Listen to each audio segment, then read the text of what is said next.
پاک کے کسی حصے کسی جملے کو سمجھنا ہو تو صرف درمیان سے کاٹ کے سمجھنا وہ بعض اوقات گمراہی کی طرف لے جاتے ہیں. اس کو سیاق اور سباق کی روشنی میں جب نہ سمجھیں وہ سمجھ نہیں آتی. ایک یہ آیت بڑی مشہور مثال کے طور پہ اس موقع پہ دی جاتی ہے کہ مثلا کوئی شخص یا الذین آمنوا لا تقربوا الصلاۃ پڑھے اور وانتم سکارا چھوڑ دے اور کہے کہ قرآن میں ہے کہ اللہ نے فرمایا ایمان والوں نماز کے قریب نہ جاؤ, تو ایمان سے بتائیں یہ ہدایت ہوگی یا گمراہی ہوگی؟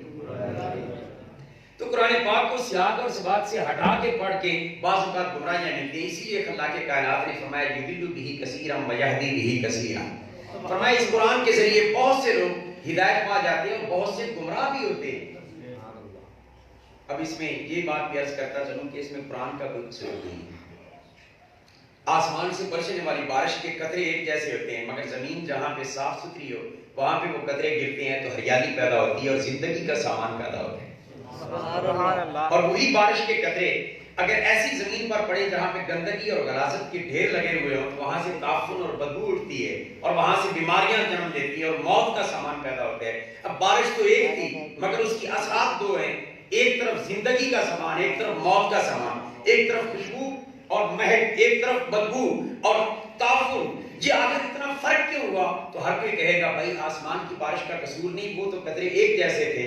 یہ زمین کا قصور تھا کہ جو زمین صاف تھی وہاں پہ ہریالی ہوئی, جو زمین صاف تھی وہاں پہ خوشبوئیں اور مہک مہکی, اور جو زمین صاف تھی وہاں پہ زندگی کا سامان نکلا, اناج نکلا. اور جو گندی جگہ تھی, گندگی کا ڈھیر لگا ہوا تھا, وہاں سے بدبو اور موت کا سامان پیدا ہوا. بلا تفصیل قرآن کی بارش جب ہوتی ہے نا تو قرآن کا کوئی قصور نہیں, اس کی بارش رحمت ہی رحمت ہے, مگر آگے سینوں کا فرق پڑتا ہے. ایسا سینہ جو عشق مصطفیٰ کا مدینہ بن چکا ہو تو وہاں پہ قرآن کی آیات کی جب تلاوت ہوتی ہے تو وہ رحمت ہی رحمت بنتی ہے, وہاں سے ایمان کی زندگی کا سامان ملتا ہے. اور اگر اس سینے کو بغض مصطفیٰ کے کینے کے ساتھ گندا اور غلیظ کر لیا جائے تو قرآن کی یہی آیتیں اوپر گرتی ہیں تو وہاں سے ایمان کی موت کا سامان نکلتا ہے.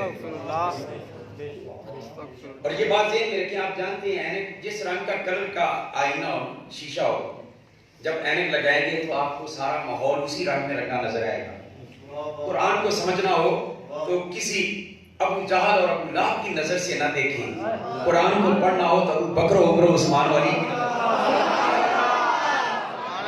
وہ اینک لگائیں جس سے ابو بکر و عمر و عثمان والی, بلال, سلمان اور طلحہ نے قرآن کو پڑھا. بدنصیبی یہ اس امت کے اندر جس نبی نے پوری کائنات کو کالوں گوروں عربیوں عجمیوں کو اکٹھا کرنے کے لیے محنت کی, ہم نے اسی نبی کی ذات کو متنازع بنا کے رکھ دیا ہے. اور اس آیت مبارکہ کو اس تناظر میں دیکھو کہ صحابہ کی اینک لگا کے اگر اسے دیکھیں گے تو کیا معنی ہوگا. سبحان اللہ.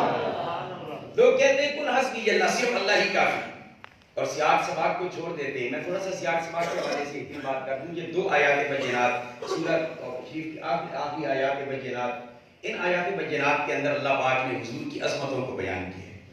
اللہ پاک نے فرمایا لقد جاءکم رسول من انفسکم عزیز علیہ ما عنتم حریص علیکم بالمؤمنین رؤوف رحیم. اس آیت کریمہ میں اللہ پاک نے نبی پاک کے دنیا میں تشریف آوری کا ذکر کیا, حضور کے آنے کا ذکر کیا, رسول کی تنوین تعظیم کے لیے حضور کی عظمت کا بیان کیا کہ یہ عام رسول نہیں, عظیم الشان رسول ہے. پھر رسول پاک کی مختلف صفات کا ذکر کیا, عزیز علیہ ما عنتم حریص علیکم بالمؤمنین رؤوف الرحیم. تفصیل میں نہیں جاؤں گا. یہ حضور کی آمد کا ذکر پھر حضور کی شانوں کا مسلسل جب بیان کیا, اب صاحب چاہے 2 ہی صورتیں ہو سکتی تھیں, یا تو سننے والے خوش ہوتے سبحان اللہ, اور یا کسی کا چہرہ بگڑ جاتا. بھائی 2 ہی صورتیں ہو سکتی ہیں نا, یا تو جنہوں نے یہ حضور کی آمد کا بیان, حضور کی ولادت کے تذکرے یا حضور کے دنیا میں جلوہ گری کی بات سنی, خوش ہو جائیں گے, چہرے پہ نکھار آ جائے گا.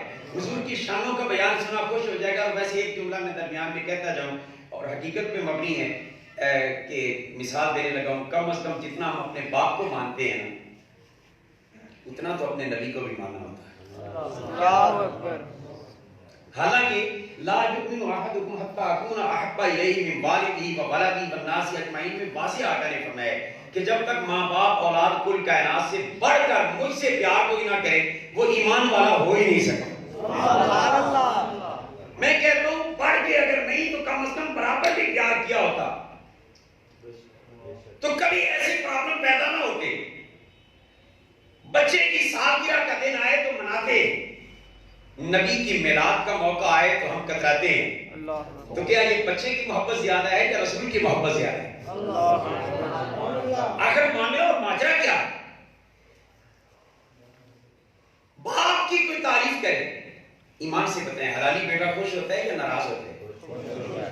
کسی کے باپ کی کوئی تعریف کرے تو کبھی آپ نے دیکھے آگے سے رویہ ایسا ہو, وہ تینوں کی پتہ ہے مولوی صاحب چوپ کر میرا پیو ہے ایسی, تینوں کی پتہ کتنے لکھا گیا ہے؟ کبھی کوئی پوچھتے ہے کس کتاب میں لکھا ہے؟ کبھی کوئی حوالہ مانگتے ہیں؟ کیوں؟ آپ کہتے ہیں جناب جی دے نال پیار ہو گیا نا وہ تعریف سن کے دلیل والے پاسے ذہن ہی نہیں جاتا. یہ سادہ سے جملے کو نوٹ کرنے کی کوشش کریں. جس سے پیار ہو اس کی شان سن کر کبھی دلیل کی طرف ذہن ہی نہیں جاتا, بلکہ وہ بندہ بڑا سونا لگتا ہے جو کسی محبوب, میرے محبوب کی شان بیان کرے, میرے باپ کی شان بیان کرے, مجھے وہ بندہ دل کرتا ہے اس کا ماتھا چوم لوں, پیشانی چوم لوں. مثال دیے سادہ ذہن میں مسئلہ بیٹھ جائے, تجھے باپ سے پیار ہے اور حلالی بیٹے کو باپ سے پیار ہونے کی وجہ سے باپ کی تعریف کرنے والا اچھا لگتا ہے اور دلیل نہیں مانگتا, تو میں کہتا ہوں جتنا حلالی بیٹا اپنے باپ کو مان لیتے ہیں, کم از کم اتنا تو حلالی امتی بن کے اب اپنے نبی کو بھی ماننا ہوگا. جب نبی کی شان کی بات آئے تو فوراً کہاں لکھا ہوا ہے, کس کتاب میں لکھا ہوا ہے, کس جگہ پہ لکھا ہوا ہے؟ جب نبی کی ولادت کے دن منانے کی بات ہے جی کہاں لکھا ہوا ہے, کس کتاب میں لکھا ہوا ہے؟ جی نبی کے زمانے میں میلاد ہوتا تھا. نبی پاک کی زندگی میں 63 سالہ زندگی میں 63 بار ربیع الاول شریف آیا ہوگا. آپ نے کتنی بار میلاد منایا؟ صحابی کس نے میلاد منایا؟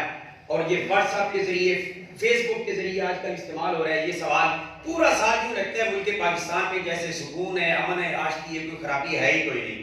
کسی موضوع پر کوئی مولوی تقریر نہیں کر رہا ہوتا. جب ربیع الاول شریف کا مبارک مہینہ آتا ہے, کل اہل اسلام جہاں کہیں بھی دنیا میں عالمی اسلام میں حضور کا کوئی ایک حلالی کی وہ زندہ ہوتا ہے نا, جب میلاد کا موسم آتا ہے اس کے چہرے پہ خوشی آ جاتی ہے اور وہ دوسروں کو کہتا پھرتا ہے مومنو خوشیاں مناؤ کملی والا آ گیا.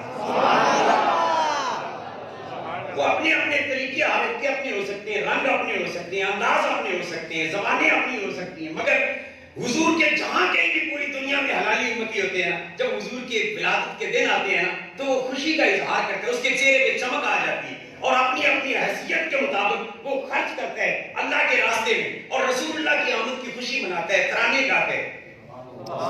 جب پورے عالم اسلام میں ہر طرف حضور کے آنے پر خوشی منائی جائے, اور کیوں نہ منائی جائے, میں یہ بھی عرض کروں کیوں نہ منائی جائے حضور کے آنے پر خوشی. دنیا میں بندہ بندے سے جب مہربان ہو جائے نا, بڑا ہی مہربان ہو جائے, بڑا ہی مہربان ہو جائے, اس کو ہر شے اپنی دے سکتا ہے, مگر ایمان سے بتائیں کوئی شخص کسی کو اپنا محبوب بھی دے دے؟ کوئی ایسی مثال ہو تو ذرا مجھے بتائیں. کوئی کائنات میں انسان کسی پر مہربان ہو جائے ہر شے دے دیتا ہے, مگر اپنا محبوب کوئی کسی کے حوالے نہیں کرتا. قربان جائیں ہم 12 ربیع الاول کے حضور کی آمد پر خوشیاں کیوں نہ منائیں کہ اس مبارک تاریخ کو, اس مبارک مہینے میں اللہ نے اپنا محبوب ہمیں عطا فرمایا. اور ایک ہی وقت میں وہ رب کے بھی محبوب ہیں اور سب کے بھی محبوب ہیں, خالق کے بھی محبوب ہیں اور مخلوق کے بھی محبوب ہیں. اور ایک اور دلچسپ میں بات عرض کرتا جاؤں, دنیا میں ایک محبوب کو زیادہ چاہنے والے اگر ہوں تو رقابت پیدا ہو جاتی ہے, دشمنیاں پیدا ہوتی ہیں. ایسا ہوتا ہے نہیں ہوتا؟ رقابتیں پیدا ہوتی ہیں, دشمنیاں پیدا ہوتی ہیں. مگر قربان جائیں دنیا میں ہر محبوب کو ایک سے زیادہ چاہنے والے ہوں, رقابتیں پیدا ہوتی ہیں. اور کیوں ہوتی ہیں اس کی وجہ بھی بتا دیتا ہوں. ہر کوئی چاہتا ہے کہ محبوب میرے قریب رہے, کسی اور کے قریب نہ جائے. یہی ہے نا, اسی لیے دشمنیاں پیدا ہوتی ہیں. مگر قربان جائیں اس کل خدائی میں ایک محبوب ایسا بھی ہے, اور خدائی میں ایک محبوب ایسا بھی ہے کہ دنیا کے ہر محبوب کو ایک سے زیادہ چاہنے والے ہوں تو رقابت اور دشمنیاں پیدا ہوتی ہیں. مگر ایک محبوب مدینے والا ایسا ہے کہ لاکھوں نہیں, کروڑوں نہیں, کھربوں اربوں محبت کرنے والے ہیں, مگر ان کی محبت کی نسبت سے رقیب نہیں بنتے, ایک دوسرے کے حبیب بنتے ہیں.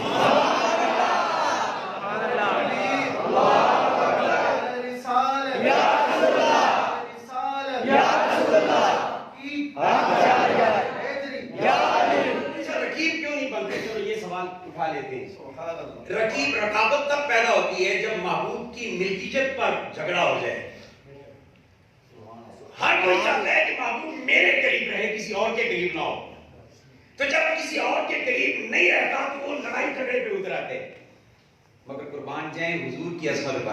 سبحان اللہ. اللہ نے حضور کو ایسا محبوب بنا کے بھیجا, فرمایا جھگڑا مت کرنا. النبی اولیٰ بالمؤمنین من انفسہم. جس نے بھی میرے مصطفیٰ کا کلمہ دل سے پڑھ لیا ہے, میرے مصطفیٰ اس کے قریب ہے. سبحان اللہ. اچھا کتنے قریب ہیں, چلو یہ بھی سمجھ لیں کتنے قریب ہیں. اللہ کا قرآن کہتا ہے اولیٰ بالمؤمنین من انفسہم. یہ اولیٰ کا ترجمہ میں کنز ایمان شریف سے نہیں کر رہا, حالانکہ میرے نزدیک سب سے بہتر ترجمہ قرآن پاک کا کنز ایمان شریف ہے. مگر یہ ترجمہ میں وہاں سے نہیں لے رہا. کیوں نہیں لے رہا, اس کی ایک حکمت ہے. ان کے قرآن پاک کے ترجمے سے لوں گا, لوگ کہیں گے جی اعلیٰ حضرت کی بات کر دی ہے. میں اعلیٰ حضرت کی بات نہیں کرتا, اوروں کے حضرت کی بات کر رہا ہوں, یار دوستوں کی حضرت کی بات کر رہا ہوں, جو بہت بڑے ایک ادارہ جو ان کا تھا, اس کے بانی زبردستی بانی ہیں. انہوں نے تحذیر الناس میں صفحہ 6 پہ غالباً یہ لکھا ہے کہ اولیٰ کا صلہ جب با کے ساتھ آ جائے تو اس کا معنی ہوتا ہے اقرب, یعنی زیادہ قریب. اس لیے بھائی اعلیٰ حضرت سے اختلاف ہو تو نہ مانیے, ان کا ترجمہ ہی میں نے نہیں کیا, میں نے تو ترجمہ آپ کے بزرگوں کا کیا ہے. اگر ماننا ہے تب بھی ٹھیک ہے, نہیں ماننا کہیں جاہل اگر کسی کو تو اپنوں کو کہیں, ہمارے علماء کو تو نہ کہیں. اللہ پاک نے فرمایا نبی اولیٰ بالمؤمنین من انفسہم. ایمان والوں کی جانوں سے میرا مصطفیٰ زیادہ قریب ہے. اچھا جان کتنی قریب ہوتی ہے؟ قرب کے مختلف درجات ہوتے ہیں. یہ آپ لوگ میرے قریب بیٹھے ہیں, کن کی نسبت جو باہر ہیں. اچھا جو سامنے بیٹھے ہیں یہ میرے قریب ہیں, کن کی نسبت جو پیچھے بیٹھے ہیں. اچھا جو میرے جمین و جسار بیٹھے ہیں, حضرت علامہ وقاصت قسم خدا کی ایسے جوانوں کو اور دین کے خاتموں کو دیکھ کر خوشی ہوتی ہے. سبحان اللہ. کام تو کرتے ہیں, دعا کریں اللہ ان کو نظر بد سے بچائے. اللہ اور میرا پروردگار عالم ان کے اس جذبہ خیر میں برکتیں عطا فرمائے. لوگوں اخلاص کے ساتھ کام کرنے والے بہت کام آپ کو ملیں گے, اور کوئی مل جائے تو خدا کے لیے ہاتھ باندھ کے کہتا ہوں اس کی قدر کر لیا کرو. سنی تو کیا تیرا مزاج بن گیا ہے کہ ہمارے اندر قدر نہیں ہے. یہی ہماری تباہی کا راز ہے. محنت کرنے والوں کی عظمتوں کو سلام کیا کرو اور ان کے دستوں بازو بنا کرو. مجھے بڑی خوشی ہوئی جب دیکھا کہ 10 مہینے سے مسلسل یہ درس قرآن کی نشست ہو رہی ہے, اور آج 10ویں اور آئندہ 11ویں ہوگی انشاءاللہ. مہینہ یہ 11ویں ہے. سبحان اللہ. 11ویں کی بات آئی کہ میں ایک چھوٹا سی آپ کے ماحول کو سمجھانے کے لیے بات کر دیتا ہوں. ہم نسبت والے لوگ ہیں, ہم تو ہر بات میں نسبتیں تلاش کرنے والے لوگ ہیں. ایمان سے بتائیں 1 بجنے سے پہلے کیا بجتا ہے؟ بولیے. 12 سے پہلے کیا بجتا ہے؟ اچھا 11 نہ بجے 12 بج جائیں گے, اور 12 نہ بجے تو 1 بج جائیں گے. ہم نے یہاں سے نسبت کا نقطہ نکالا کہ 1 تک وہ نہیں پہنچ سکتا جو 12ویں والے کے قدموں میں نہیں جھکا, اور 12ویں والے کی قدم نصیب نہیں ہوتے جب تک 11ویں والے کا قدم نہیں. اب اس کو دوسرے رخ سے لے لیں کہ اگر چاہتے ہو کہ 12ویں والے کا قرب ملے تو 11ویں والے سے پیار کرو, اور اگر چاہتے ہیں 1 تک رسائی ہو تو 12ویں والے کے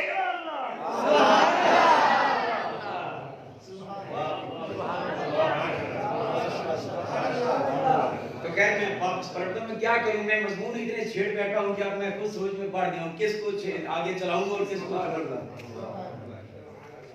واپس پلٹتا ہوں. اللہ پاک نے فرمایا النبی اولیٰ بال. چلو اس پہ میں آج گفتگو کر دیتا ہوں. چلو جو رہ گئی وقت وہ اسی پہ گفتگو ہم صرف کر لیتے ہیں. اللہ پاک نے فرمایا النبی اولیٰ بالمؤمنین من انفسہم وازواجہ امہاتہم. اس آیت کریمہ کے حصے میں سورۃ الاحزاب شریف کے حصے میں اللہ پاک نے مومن کی 2 نشانیاں ایسی بتائی ہیں کہ پہچاننا ہونا کہ سچا مومن کون ہے.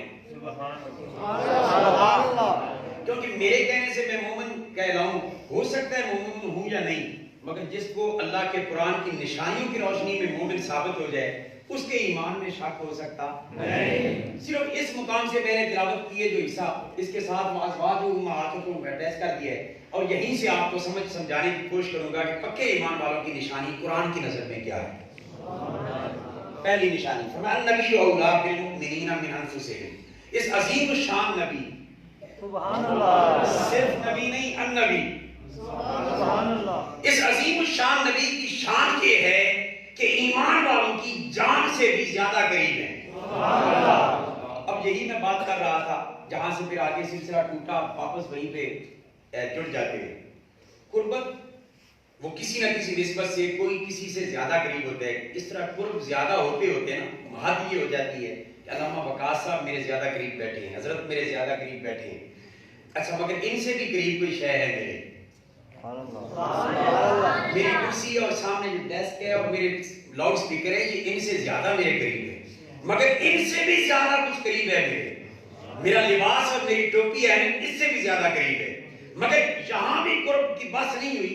اس ٹوپی اور اس کپڑے اور لباس اور اس سے بھی زیادہ میرے کچھ ہے قریب ہے, وہ میرے جسم کے بال ہیں.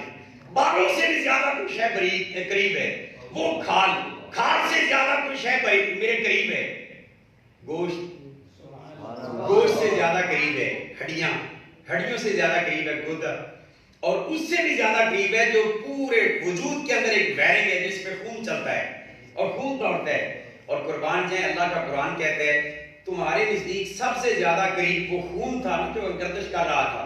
فرمایا النبی اولا بالمؤمنین من انفسہم. اس خون سے زیادہ جان قریب ہے, اور سن لو جان سے زیادہ میرا مصطفیٰ قریب ہے.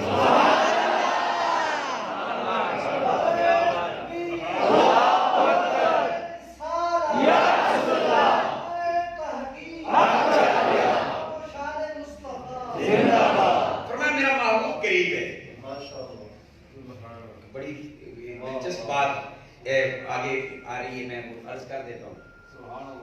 انسانی فطرت کا تقاضا یہ ہے کہ پکارتا اس کو ہے جس کو قریب مانتے ہیں. دور والے کو کبھی کوئی نہیں پکارتا. میں یہاں پہ بیٹھا ہوا لاہور میں کسی دوست کو پکاروں گا نا تو آپ لوگوں نے جتنی میری عزت کی ہے نا اللہ آپ کو اس کے بدلے میں عزتیں عطا کرے. اس کے بدلے میں آپ مجھے اتنا ہی ذلیل کریں گے. آپ کہیں گے اشرفی صاحب کا دماغ خراب ہو گیا, بیٹھے جہاں ہیں پکار لاہور کے بندے کو رہے, مینٹل ہاسپٹل کا کیس ہے, ایمبولینس منگاؤ اور ڈالو اس کو مینٹل ہاسپٹل چھوڑا. کیونکہ ایک انسانی فطری مسئلہ ہے. انسان پکارتا اس کو ہے جس کو قریب مانتا ہے, قریب سمجھتا ہے, قریب جانتا ہے, اس کو انسان پکارتے ہے. اس بات کرنے سے پہلے میں ایک چھوٹی سی بات اور کر دوں.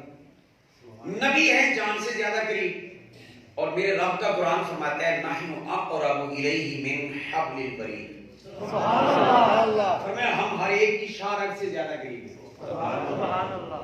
یا اللہ تو ہر ایک کی شارک سے زیادہ قریب, اور تیرے حبیب کی باری آئی تو قید لگا دی صرف ایمان والوں کی. سبحان اللہ. سبحان اللہ. یا اللہ تو سب کے قریب, کافر مشرک مومن ایرا غیرہ لطو غیرہ ہر ایک کے قریب شارک سے. حبیب کی باری آئی فرمایا صرف ایمان والوں کے قریب.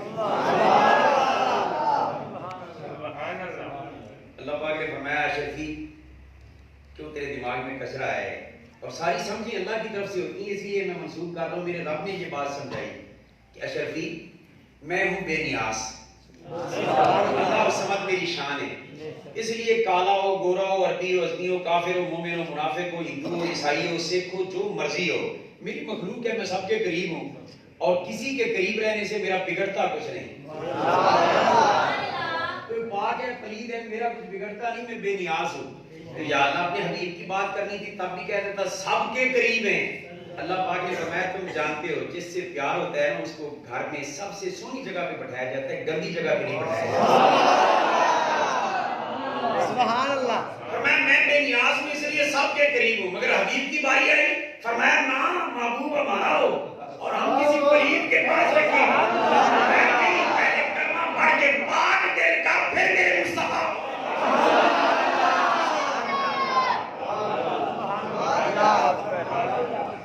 پہلے پاک دل کر پھر میں اپنے حبیب کو بٹھاؤں گا. لوگوں جو رب اپنے حبیب کو کسی پلید کے قریب نہیں آنے دیتا, اب میرے اس جملے کو پتہ نہیں کون کون نوٹ کرتے ہیں. جو رب اپنے حبیب کو غیرت محبت کی وجہ سے پلید کے قریب نہیں آنے دیتا، کیا اس کے نزدیک پلیدی آنے دے گا؟ اور جس کے نزدیک رب پلیدی نہیں آنے دیتا، مکھی حضور کے جسم پر کبھی نہیں آئی، تو جس کے قریب رب پلیدی نہیں آنے دیتا، کسی پلید کو اس کے قریب آنے دے گا؟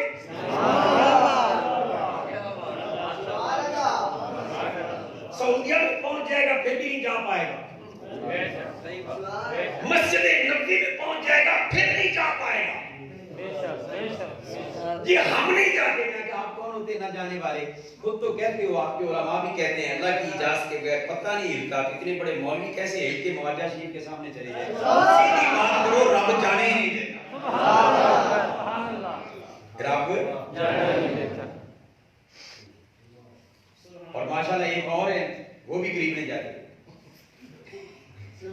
پلید کو اللہ حضور کے قریب جانے ہی نہیں دیتا. ان کا تو بندوبست حضور نے بڑا پکا بنا کے رکھا ہوا ہے. بندوبست ساتھ فاروق اعظم کو لٹا رکھے. اور میرے آقا کی یہ حدیث پاک نہ ہو ذمہ دار، حضور نے فرمایا عمر جس راستے پہ چلتا ہے شیطان وہ راستہ ہی چھوڑ دیتا ہے. پکڑ کے لے جائیں اس راستے پہ جدھر عمر کا مزار ہے، کبھی نہیں جائے.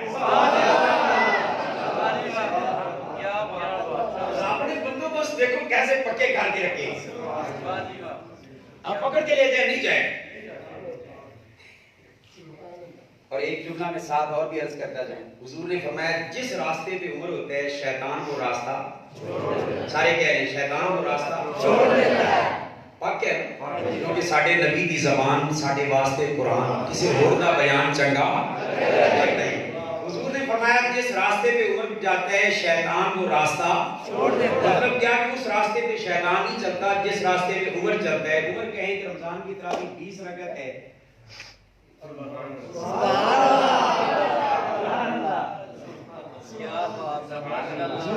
سبحان اللہ. فرمایا آپ کی دعاؤں کی ضرورت ہے. فاروق اعظم فرمائے ایک مجلس میں 3 طلاقیں دے کر بھی آ جاتا مسئلہ پوچھنے کے حضور ہوئی ہیں کہ نہیں. آپ فرماتے تینوں واقع ہو گئے ہیں. اور حضور فرماتے ہیں عمر کے راستے پہ شیطان. تو خیر عرض یہ کر رہا ہوں کہ اللہ کسی پلید یا پلیدی کو نبی کے قریب نہیں آنے دیتا. اور اگلا جملہ بھی سن لیں، اگر کوئی پلید ہو کر اپنی غلاظت سے توبہ کر کے حبیب کے قریب ہو جاتا ہے، رب اس کو پاک کر دیتا. رب اس کو پاک فرما دیتے ہیں.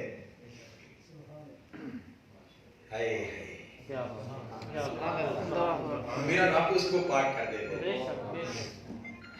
اب یہ ایک الگ سبجیکٹ ہے، نہیں طرف گیا تو پھر واپسی نہیں ہوگی، میں واپس پلٹتا ہوں. اور یہاں ایک جملہ چلو اور کہتا جاؤں کہ اللہ اپنے حبیب کے قریب کسی پلید کو رہنے دیتا نہیں. اور جن کو حضور کے قریب رب نے رکھا سبحان اللہ، مطلب ہے ان میں پلید کوئی نہیں. ان میں ایک وقت آیا اللہ پاک نے فرمایا ہم نے خبیثوں کو الگ کر دیا ہے. تو جو ساتھ ہیں سارے پاک. اچھا جو ساتھ رکھے وہ تو سارے پاک، اور جو اب بھی ساتھ لیٹے سبحان اللہ. اس لیے خدا کے لیے معذرت خانہ رویہ اختیار نہ کیا کرو. اہل سنت والجماعت کا یہ معمول نہیں لڑائی دنگا فساد فتنہ کھڑا کرنا. ہم تو واجب القتل کے فتووں کے بھی خلاف ہیں. انفرادی فعل کسی کا ہو تو پوری امت پہ نہیں تھوپ دینا چاہیے. ہم سے زیادہ کوئی امن پسند نہیں ہو سکتا، کیونکہ یا رسول اللہ کہنے والا جان دے سکتا ہے لے نہیں سکتا. آپ دیکھیں نا اللہ پاک نے حضور کے ذکر کو اپنے ساتھ نفی کیا ہوا ہے.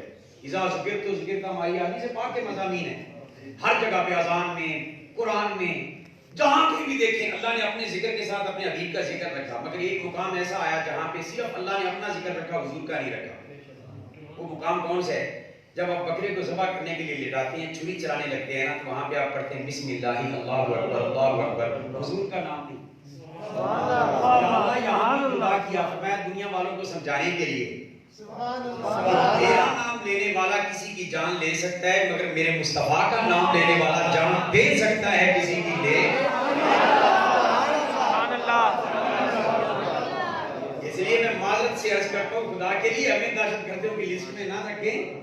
دہشت گرد وہی ہیں جو کرتے رہیں۔ صحیح بات ہے۔ تو خیر میں پھر سے واپس پلٹتا ہوں،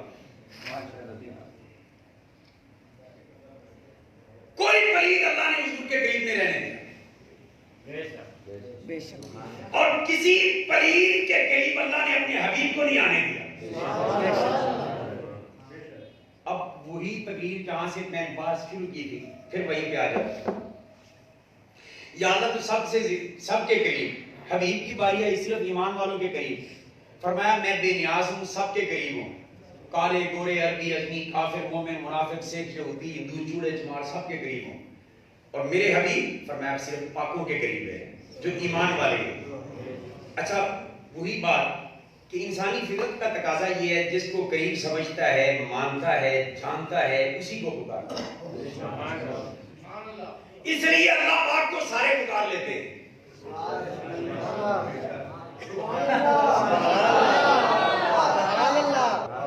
اس کو ہر کوئی پکارتے ہیں، ہندو بھی رام رام کہہ کے صحیح مگر پکارتے ہیں، سکھ اسی کو پکارتے ہیں، نام بدل لیں وہ گرو کی تعلیمات پر چل کے صحیح، لیکن اس کا نام لیتے ہیں۔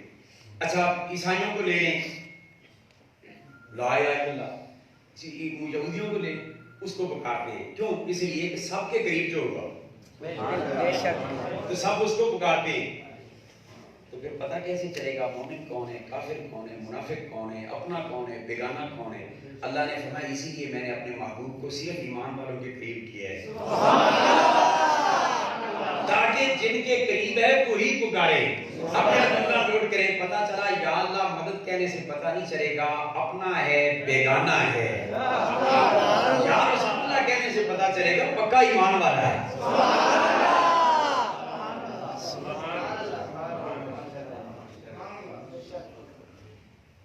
حضرت ایک اشکال ہے، میں نے کہا کیا؟ دیکھیں نا یہ آپ تھوڑی تھوڑی دیر کے بعد نعرہ لگاتے ہیں، نعرہ رسالت یا رسول اللہ، میں نے کہا الحمدللہ ہم لگاتے ہیں، اب تو کچھ اور نعرے بھی ہم نے لے لیے ہیں۔ اچھا یہ تو رسول کی پیروی، اور بلکہ اس سے پہلے یہ بات عرض کروں، ایک مولوی صاحب نے تقریر کی، اللہ معاف کرے، ہم اپنے نبی سے شریکہ کو اٹھ رہے ہیں، باپ کا ذکر اچھا لگے، نبی کا ذکر اچھا نہ لگے، جی جو یا رسول اللہ کا نعرہ لگائے وہ مشرک ہو جاتا ہے، اس کا نکاح ٹوٹ جاتا ہے۔ استغفر اللہ۔ وہ میری اگلے دن تقریر تھی وہاں پہ، دوسرے دن مجھے دوستوں نے وہ سنایا کلپ، انہوں نے کہا یہ کل مولوی صاحب ایک کہہ گئے، تو میں نے کہا کوئی بات نہیں، آج میں اس کا کچھ عرض کر دیتا ہوں۔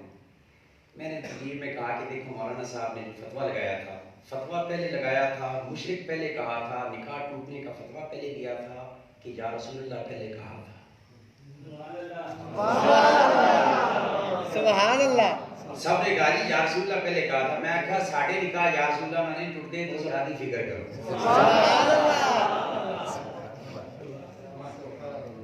نہیں رسول کو بار بار پکارنا تو اچھی بات ہے، بے ادبی۔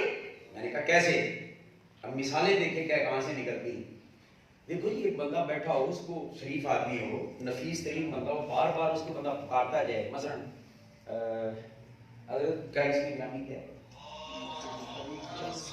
ماشاء اللہ ہمارت خان میں پر بیٹھا ہوں، سادات کرام کا غلام ہوں، لیکن یہ ممبر آپ ہی نے دیا ہوا ہے، دعا فرما دیا گئے۔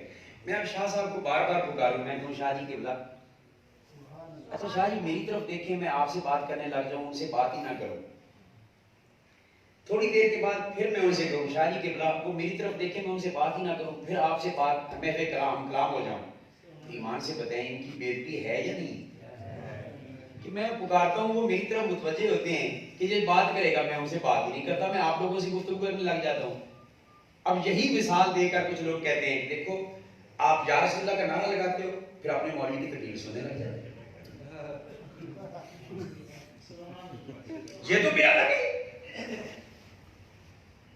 اب ظاہر اور لوگوں، میرے جوان بچوں، میں ایک جملہ آپ سے عرض کرنا چاہوں گا ہاتھ باندھ کے، میرے جیسا مسلک کے اہل سنت کا وکیل ماٹھا ہو سکتا ہے،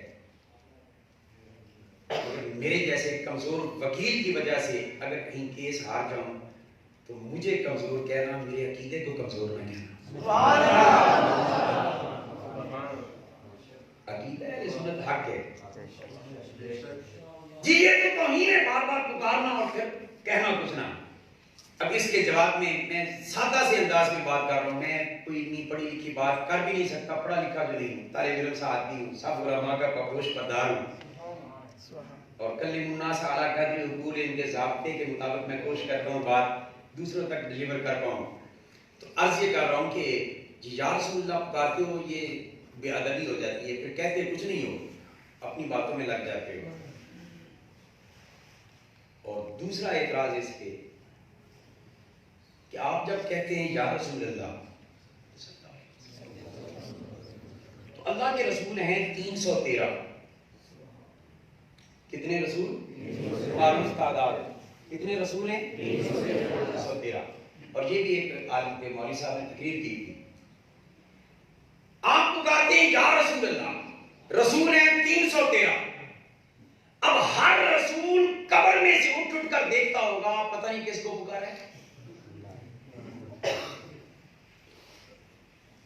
بھائی حاجی عابد نام کے 10 بندے بیٹھے ہوں، میں پکاروں حاجی عابد، تو ساری دیکھیں گے کہ نہیں دیکھیں گے؟ مثالیں بڑی پکی دیتے ہیں، آخر پیچھے بارود بڑھنے والا کچھ اور ہے۔ یہ ہے کہ کچھ کو مثالہ زیادہ لگ جاتے ہیں۔ جی یا رسول اللہ کہتے ہیں، رسول 313، کس رسول کو پکارا؟ نبی رسول اپنی قبروں سے اٹھ اٹھ کر دیکھتے ہوں گے، کس کو پکارا ہے کسی نے؟ میں نے کہا پہلی بات تو یہ ہے، اللہ کا شکر ہے آج تک کہتے تھے کہ ہمارے نبی نہیں سنتے،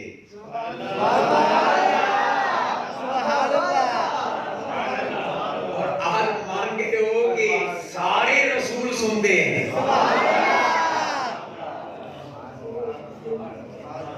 ایمان سے بتائیں بات میں غلط تو نہیں کر رہا؟ اور دوسری چیز، ہمارا عقیدہ یہ ہے کہ اللہ کے ایک مقرب بندے کی نظر پڑ جائے بیڑا پار ہو جاتے۔ جی نظر کسی کو کیا کرتی؟ جمعے میں تقریر کی نظر کسی کو کچھ کیا کرتی ہے؟ کرم کی ایک نظر کر دو، خدا یا رسول اللہ، یا رسول اللہ حضور اعلیٰ، یہ کیا نظر کیا کرتی؟ جمعے کے بعد بچہ مائی نے اٹھایا ہوا تھا، روئے جا رہا تھا، مولوی صاحب نے کہا اس کو نظر ہو گئی ہے، کام کروا لو۔ سنی پاس کھڑا تھا، تقریر سن کے دیا تھا، اس نے کہا مولوی صاحب یا وہ غلط ہے یا یہ غلط ہے۔ نہیں کیا یہ آپ نے کہا تھا نظر کچھ نہیں کرتی، تو یہ پھر کیوں؟ او اللہ کی بندے، ہر نظر بد حق ہے، حدیث میں ہے، بعض نظریں ایسی ہوتی ہیں وہ ہنسنے والے چہروں پر پڑ جائیں تو وہ رونے لگ جاتے۔ سنی نے اندر بازو پکڑ کے آکھا مولوی صاحب پھر مان جاؤ، بعض نظرہ وہ ہوندیاں جڑیاں ہسن والے چہروں تے پین تو انہاں روا دے دیاں، تے پھر بھی مان جاؤ بعض نظرہ ہے جی ہوندیاں جڑا رون والا دے چہروں تے پین تے ہسا دے۔ سبحان اللہ، یا رسول اللہ،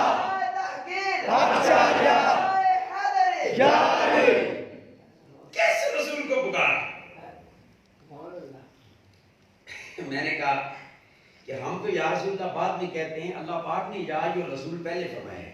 سبحان اللہ، قرآن میں یا ایھا رسول بلغ ما انزل الیک، پہلے اللہ کو پوچھو نا، یا اللہ رسول 313 تو کیوں پکارے؟ سبحان اللہ۔ اگر ادھر سے جو جواب مل جائے وہی ہمارا جواب ہو جائے گا، اور ادھر سے جواب کیا ملے گا؟ ادھر سے جواب ملے گا رسول 313، مگر ان کو رسالت ملی ہے میرے محبوب محمد مصطفیٰ کا صدقہ۔ سبحان اللہ، اصلاً یہ ان کی نسبت سے وہ ہے، یہی وجہ ہے کسی نبی کے کلمے میں اللہ پاک نے رسول اللہ نہیں کہا۔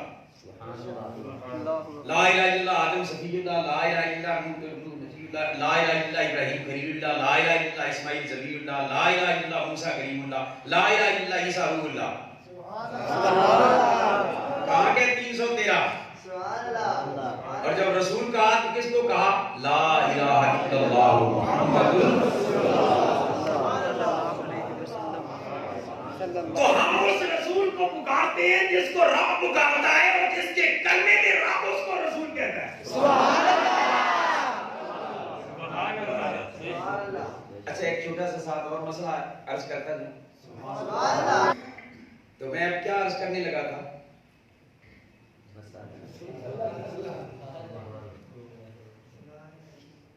ہاں یہ بیٹے کو یاد ہے. انہیں مطلب غیر شادی شدہ نہیں یاد رہنے. تو خیر یہ میں خوش طبی کے لیے اس لیے کہہ رہا ہوں تاکہ بوریت جب تھوڑی سی چھائے تو تھوڑا سا ریلیکس بندہ ہو جائے تو بات سمجھ صحیح آئے. اچھا محمد رسول اللہ کا ترجمہ کیا ہے؟ یہ آپ نے سنانا ہے, میں نے نہیں. کیونکہ یہ سوال آپ سے کیا جاتا ہے کہ رسول کے زمانے میں یہ کام ہوتا تھا, وہ کام ہوتا تھا, گیارہویں ہوتی تھی, میلاد ہوتا تھا. یہ سوال آپ سے کرتے ہیں, ہم سے نہیں کرتے. چٹے آگر میرے سے کسی نے نہیں پوچھا کبھی. آپ سے کبھی کسی نے پوچھا؟ بالکل نہیں پوچھا. کیونکہ انہوں نے پتا ہے گیارہویں کھان والے ملازموں نے ایک یا 11 سنان کے. وہ ہم سے نہیں پوچھتے, ہم تو ترستے ہیں تو پوچھے. وہ ہمیشہ آپ سے پوچھیں گے, جو سبزی بیچ رہا ہوگا اس سے پوچھیں گے, خربوزے بیچ رہا ہوگا اس سے پوچھیں گے. نبی کے زمانے میں میلاد ہوتا تھا, نبی کے گھروں میں گیارہویں ہوتی تھی, اور وہ بیچارہ خربوزے بیچ کر بچوں کا پیٹ پالے, یا یہ بتایا کہ حضور کے زمانے میں یہ کام ہوتا تھا یا نہیں ہوتا تھا. اور ہمارے بچے الجھ جاتے ہیں. اب میں اگر دلائل کی روشنی میں بات کروں نبی ہو جائے گی, میں صرف ایک چھوٹی سی گولی دے کے آگے گزر جاتا ہوں, شفا یاب گولی. اندر جائے گی, یہ پورا بسبسا اپنے آپ باہر نکل آئے گا. جو یہ کہے کہ حضور کے زمانے میں یہ میلاد ہوتا تھا, گیارہویں ہوتی تھی, اس سے صرف اتنا پوچھ لیں کہ مولانا یہ تو بتا دو کہ آج کس کا زمانہ ہے.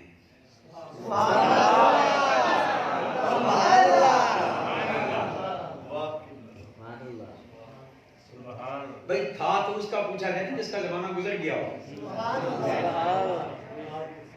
یوسف علیہ السلام کے زمانے میں سجدہ تعظیمی ہوتا تھا, پوچھ سکتے ہیں. آدم علیہ السلام کے زمانے میں یہ ہوتا تھا, پوچھ سکتے ہیں. موسیٰ علیہ السلام کے زمانے میں یہ ہوتا تھا, پوچھ سکتے ہیں. کیونکہ ہر نبی آیا اپنے زمانے نبوت کو گزار کر جانے کے لیے. اور 12 ربیع الاول کو سیدہ طیبہ آمنہ کی بطن اطہر سے میرے آقا محمد صلی اللہ علیہ وسلم تشریف لائے, جانے کے لیے نہیں, اب ہر زمانے کے لیے. صدیاں حضور کی ہیں, زمانے. اور پہلی تو سرے سے یہ بات غلط ہے, زمانے کی قید لگانا یہ بیوقوفی جہالت کی دلیل ہے. اس کی وجہ میں آپ کو بتاتا ہوں. چیز کی برائی یا اچھائی کا زمانے سے تعلق ہی کوئی نہیں. شراب شراب ہے, خواہ وہ حضور کے ظاہری زمانے میں ہو, وہ پلید ہے. اور زمزم پاک ہے, خواہ آج ہو. ابو جال پلید ہے, خواہ حضور کی ظاہری حیات میں ہو. اور ویسے کرنی پاک ہے, خواہ حضور کے وصال کے بعد ہو. چلیے یہ زمانے والی جو لگائی جاتی ہے, فیچر ہی غلط لگائی جاتی ہے. تو محمد صلی اللہ علیہ وسلم کا زمانہ آج بھی ہے. جب آج بھی ہے تو ان سے پوچھیں کہ آپ سوال کرتے ہیں کہ حضور کے زمانے میں ایسا ہوتا تھا, یہ تو تب پوچھیں نا کہ حضور کا زمانہ ایکس ہو چکا ہوتا, گزر چکا ہوتا, ختم ہو چکا ہوتا. سبحان اللہ. اور تمہیں کس نے حق دیا حضور کے زمانے کو ختم کرنے والا؟ آج کس کا زمانہ ہے؟ کس کا ہے؟ کلمہ شریف کیا کہتا ہے؟ محمد رسول اللہ, محمد اللہ کے رسول تھے تو نہیں. اور جس دن کسی شخص نے کانا پہلے لگا کے ترجمہ تھا کر لیا, اس سے مسلمانوں کا چھوٹا سا بچہ بھی کھڑا ہو کے کہے گا کہ جناب مولانا اگر حضور اللہ کے رسول تھے تو پھر آپ بھی مسلمان تھے. اپنی بات ہے, میں مسلمان ہوں اور وہ تھے. تو محمد صلی اللہ علیہ وسلم اللہ کے رسول ہیں. اچھا یہ کلمے کا ترجمہ آپ کو تو آتے ہے, فیصلے لکھنے والوں کو کیوں نہیں آتے؟ سبحان اللہ. خدا کا. تو خیر عرض یہ کر رہا ہوں محمد صلی اللہ علیہ وسلم اللہ کے رسول تھے. یہ ایک درمیان میں بات آئی, میں نے عرض کر دی نہیں کس رسول کو پکارا. 313 رسول ہیں. اب اس کا عقلی حوالے سے ایک میں بات عرض کرنے لوں. ایک جگہ پہ ایک محفل ہو, 10 ایسی عورتیں بیٹھی ہوں جو 10 کی 10 مائیں ہوں, ان کے بچے باہر کھیل رہے ہوں. بچے کھیلتے ہوئے لڑ بھی پڑتے ہیں. ایک بچے نے دوسرے کو مارا, جس کو پھینڈی لگی وہ بچہ بولا امی. ایمان سے بتائیں سب سے پہلے نظر اٹھا کے کون دیکھی؟ مائیں تو 10-20 بیٹھی ہیں. آپ کہیں گے جندہ پکارے نا تو یہ پہلے دیکھ لی. میں کیا 313 رسول اپنی جگہ پہ شانوں والے, مگر جب ہم یا رسول اللہ کہتے ہیں نا تو جیدے ہائیں وہ دیکھ دے. سبحان اللہ.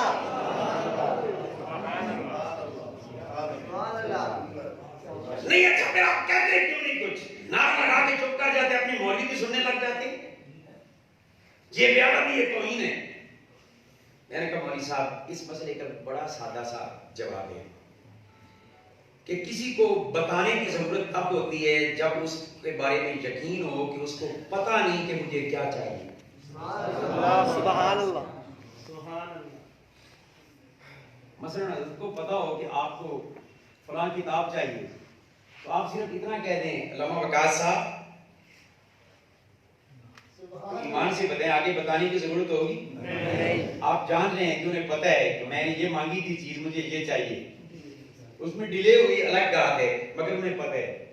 بتانے کی عادت اس کو ہوتی ہے جس کے بارے میں یقین ہو کہ اس کو پتہ نہیں کہ مجھے کیا چاہیے. اور اللہ کی عزت کی قسم ہم حضور کو پکارتے ہیں, کہتے اس لیے کچھ نہیں کہ ہمیں پتہ ہے کہ ہمارے حضور جانتے ہیں ہمیں کیا چاہیے. سبحان اللہ. بچے کی زبان نہیں ہوتی, بچے کی ابھی زبان نہیں ہوتی. بچہ روتا ہے سبحان اللہ. تو رو کے کبھی اتنا بھی کہتا ہے ماں دودھ, ماں کیوں چھاتی سے لگاتی؟ سبحان اللہ. پتا چلا جس کے بارے میں یقین ہو کہ اس کو پتا ہے کہ مجھے کیا چاہیے, اس کو صرف توجہ دلائی جاتی ہے, کہا کچھ نہیں جاتا. سبحان اللہ. اور ہمارا عقیدہ ہے کہ ہم حضور کو پکارتے ہیں اور عرض اس لیے نہیں کرتے کہ ہمارا عقیدہ ہے کہ میرے مصطفیٰ جانتے بھی ہیں, پہچانتے بھی ہیں کہ میرے کس غلام کو کیا چاہیے, کس غلام کو کیا چاہیے. نہیں شفیع صاحب ایسے باتیں کرنے سے بات نہیں بنے گی نا, کوئی دلیل دیں. میں نے کہا دلیل ہماری, ہم ایسے کچی گولیاں نہیں کھیلتے. دلیل, میں نے کہا دلیل سنو. اور میں چاہتا ہوں کہ ویسے ساری وہ جتنی گفتگو تھی اب ختم کر دوں, اسی بات کو کلوز کر دوں. وقت خاصا ہو گیا ہے. زندگی نے کبھی وفا کی تو مجھے یاد کروا دینا, میں نبی اولا بالمؤمنین جو شروع کیا تھا اس پہ کچھ آگے عرض کروں. حضرت سیدنا حذیفہ بن الجمان رضی اللہ تعالیٰ عنہ صاحب سر رسول اللہ صلی اللہ علیہ وسلم, مدینہ پاک سے کچھ فاصلے پہ ان کا گھر تھا, تھوڑا سا باہر. اماں بوڑھی تھی. آپ سے سنا ہوگا نا کہ ماں کی خدمت کریں تو رب راضی ہوتے ہیں. وہ اماں کی خدمت میں لگ گئے. اچھا ایک دن گزرا, 2 دن, اور سوچا کہ اگر میں اماں کو اس حالت میں چھوڑ کے چلا جاؤں کہ اماں کو میری ضرورت ہے اور میں اپنی ضرورت پوری کرنے کے لیے, آنکھوں کی ٹھنڈک حاصل کرنے کے لیے حضور کی بارگاہ میں چلا جاؤں, تو جس کو راضی کرنے جا رہا ہوں وہی ناراض ہو جائے کہ ماں کو کس کے سہارے چھوڑا ہے, کیا جواب دوں گا؟ حضرت حذیفہ 2-4 دن ہو گئے چھٹی کر لی حضور کی بارگاہ میں جانے سے. اور لوگوں سن لو, جو اپنی سب سے بڑی نعمت حضور کے دیدار والی تھی ماں کی خاطر چھوڑ دیتا ہے, پھر رب اس کو نوازتا پڑے. نہ یقین ہے کہ وہ ویسے کرنی کا حالات کا مطالعہ کرتا کہ اللہ کے نبی مولا کائنات علی شیر خدا اور سیدنا فاروق اعظم کو فرماتے ہیں کہ عمر اور علی دونوں ہی شان والے, ایک ویر مصطفیٰ دوسرا مراد مصطفیٰ. فرماتے ہیں جانا میرے اویس سے جب ملاقات ہو نا تو اسے کہنا میری امت کی بخشش کی دعا کرتے. آقا اس میں کیا حکمت ہے, اویس کی دعا زیادہ قبول ہوگی. اور ایک روایت میں آتا ہے کہ آپ نے جواب دیا, آپ نے فرمایا ہاں اس کی ایک ماں ہے بوڑھی, وہ اس کی خدمت کی وجہ سے میری بارگاہ میں نہیں آ سکا. اس نے ماں کی اتنی خدمت کی. لوگوں ماں سے دعائیں کروایا نہ کرو, ماں سے دعا لیا کرو. سبحان اللہ. ماں کی اتنی خدمت کی کہ ماں ایک دن راضی ہو گئی. راضی ہو کے نا اللہ کی بارگاہ میں ہاتھ اٹھا دی, عرض کی تھی یا اللہ. اب جملے بڑے سادہ سے ہیں اور اکثر مائیں جب ان کی خدمت کریں تو ان کے منہ پہ یہی جملے آتے ہیں. اللہ کی بارگاہ میں دعا کی، یا اللہ میرے اویس نے کبھی میری نہیں ٹالی، تو اس کی نہ ٹالنا۔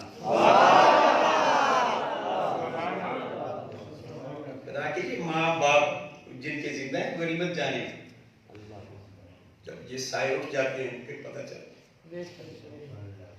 تو خیر عرض یہ کر رہا ہوں کہ حذیفہ بن یمان رضی اللہ عنہ، وہ ماں جب 2-3 دن ناغا ہو گیا، حضور کی بارگاہ میں جاتے نہ دیکھا اور ہمیشہ گھر میں اپنی خدمت میں پایا، تو ماں نے پوچھ لیا، ماں نے کہا حذیفہ، جی اماں جی، حذیفہ کیا حضور سے کوئی خاص عہد اور پیمان کیا ہوا ہے کہ کب جانا ہے آپ کی بارگاہ میں اور کب نہیں جانا؟